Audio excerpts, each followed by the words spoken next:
Our next guest is a teen mom who turned into a very successful businesswoman who has worked with celebrities and Fortune 500 companies, just to name a few. It's important to realize that we all experience some setbacks and obstacles in our life, but you can't let that define the outcome of your life, and you have the power to make a difference and be successful. Amber Hurdle is in town promoting her new book, Bombshell Businesswoman, and we welcome Amber to Virginia this morning. Amber, congratulations on the new book.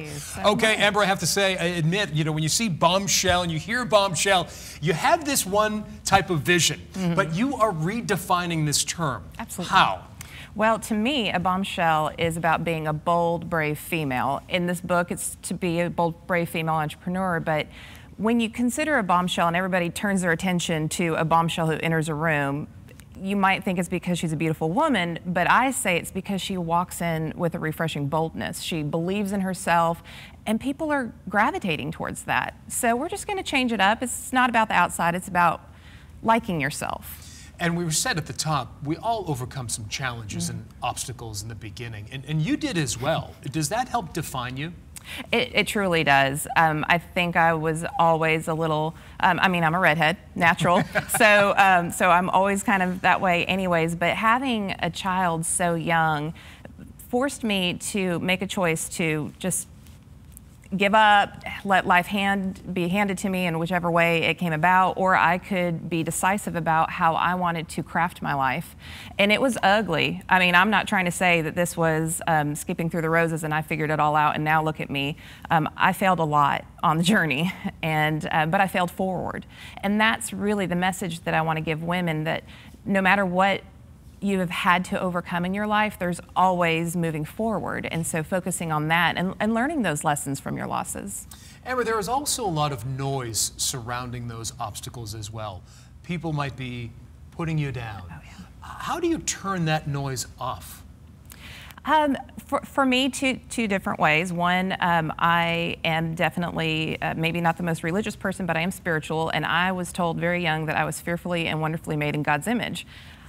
God's pretty awesome. He made everything, and if I'm made in His image, then it really doesn't matter what other people think about me.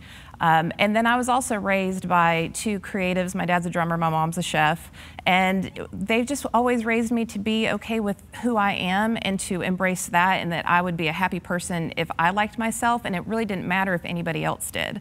So those things were ingrained in me at a very young age, and I understand not everybody had that gift, and so I feel like it's my responsibility to start telling other people that little secret.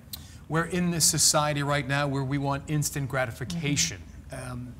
Did that happen overnight for you, that success, or was it a long road to hoe? It was a long road. I mean, I went from working 4 jobs. There's 2 nights a week that I didn't sleep at all. I just went from job to job to job, got home, showered, went to the next job, and it was hard. And there were times where I just thought that the light at the end of the tunnel was a freight train coming at me, and I guess I wasn't even sure if it was ever going to get better. I just knew I was not going to give up. And then one morning, it was like a new day. It really was that way. It's like, oh, everything's going to be okay. When did that happen? But I think it was just that consistency of believing and having hope that led me to actually realizing it. What is your advice? Because we're talking big picture right now, but what is your advice for a young lady out there right now that might be in your position years ago? What are those first couple of steps like? Okay. First is identify what you are good at. What do you like about yourself? What are you known for in various situations in your life? Start honing those skills, because if you can serve other people, then people will take notice of what you're good at and provide opportunities for you, and people will gravitate towards you, which brings me to the next very important piece of advice that I see missing a lot in young women today. Surround yourself with good people. Do not let the time suckers, the drama mamas, don't let any of those people into your life, certainly in your romantic relationships. Don't allow people into your life who are going to take away from who you were created to be. Look for those people who edify you and who are also striving for successful lives, and be a part of that story. Create your own story.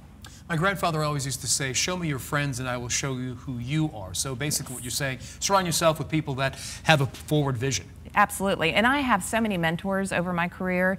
If I didn't know how to do something, I found somebody who did.